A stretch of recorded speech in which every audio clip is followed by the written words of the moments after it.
Vous souhaitez connaître les faits les plus remarquables de l'histoire de l'art en Espagne? Nous vous les résumons en 5 minutes. Classique. Les Grecs et les Romains nous ont laissé de nombreuses constructions en Espagne, comme des temples, des théâtres et des aqueducs. Vous voulez connaître un exemple spectaculaire de théâtre construit en Espagne par les Romains? Le voici, le théâtre romain de Mérida. C'est à cette époque que remontent aussi les styles doniques, ioniques et corinthiens. Vous savez les distinguer?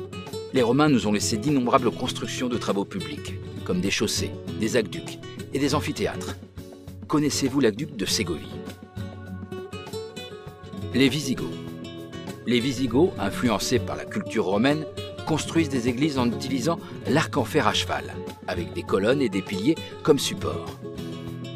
Ils utilisent aussi des chapiteaux de style corinthien, plus simples que les Romains, et la décoration à base de frises et de thèmes végétaux et animaux. L'église de San Juan de Banos à Palencia est un exemple représentatif de cette époque. Hispano-mauresque. La présence musulmane en Espagne a donné naissance à un nouveau style qui enrichit notre patrimoine. Dans les mosquées, comme dans les palais, on utilise des chapiteaux inspirés des classiques, mais beaucoup plus stylisés et raffinés. La décoration intérieure est très riche, avec une profusion d'arcs en fer à cheval, de plafonds en bois et de coupoles, ainsi que des murs couverts d'écritures arabes avec des passages du Coran. L'exemple parfait, nous le trouvons à Grenade. Savez-vous de quel monument nous parlons? De l'Alhambra, bien sûr. Roman. Présent surtout dans les monastères et les églises de pèlerinage, l'art roman se caractérise par sa sobriété et son invitation à la méditation, avec des bâtiments sombres, des murs et des piliers robustes et de très petites fenêtres. Les plans d'église en forme de croix latine et la voûte en berceau sont caractéristiques.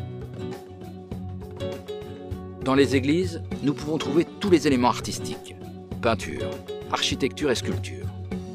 Le Christ Pantocrator situé dans l'église de Saint-Clément de Tôle à Lérida en est un bon exemple. En Espagne, l'art roman espagnol est surtout présent dans le nord de la péninsule. Un de ses monuments les plus représentatifs est le cloître de Santo Domingo de Silos, dans la province de Burgos. Gothique.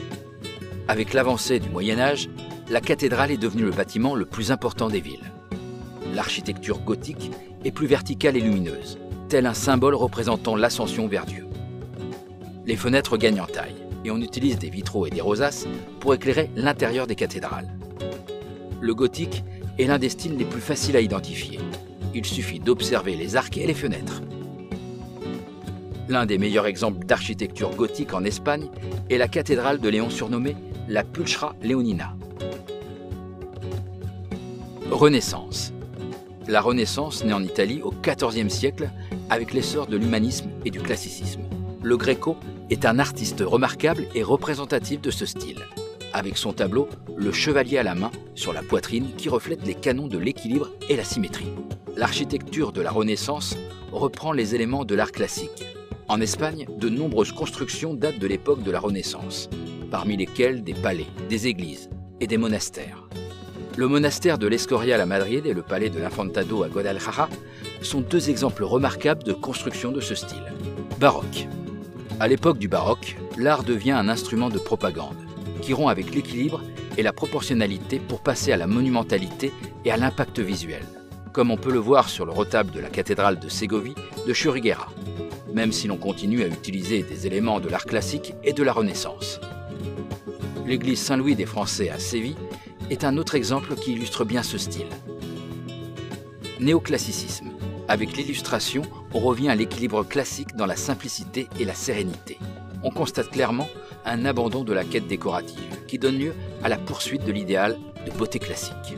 L'architecture néoclassique n'est aussi créative que celle de la Renaissance et se contente souvent d'imiter l'art classique.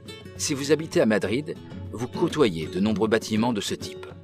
Observez par exemple la similitude entre le Congrès des députés et le musée du Prado. Modernisme. L'architecture moderniste cherche à rompre avec tout ce qui appartient au passé, pour créer un art jamais vu. Elle s'inspire de la nature et utilise des formes végétales et ondulées. L'architecture et la sculpture fusionnent.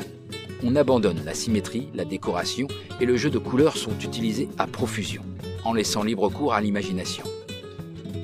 Barcelone, la ville du modernisme, nous offre de nombreux exemples de ce style. La Sagrada Familia et la maison Batlló, toutes deux de Gaudí, sont les exemples les plus notoires de cet art. Époque actuelle. À cette époque, les bâtiments les plus emblématiques sont les gratte-ciel, qui sont aussi les sièges de grandes entreprises. On peut voir l'évolution de ces bâtiments si l'on compare l'immeuble Espana à Madrid, construit en briques, au complexe Cuatro Torres bâti à base de matériaux, comme l'acier ou le verre, qui représentent un véritable défi à la nature. Les billets et l'art. Nous voulons maintenant vous proposer un défi. Avez-vous remarqué que les billets représentent différents éléments architecturaux correspondant aux différentes étapes dont nous avons parlé? Voici différents billets de 5, 10, 20, 100 et 500 euros. Sauriez-vous reconnaître l'étape que représente l'élément qui apparaît sur chaque billet? Pour vérifier si vos réponses sont correctes, veuillez consulter www.historyofspain.es/arte.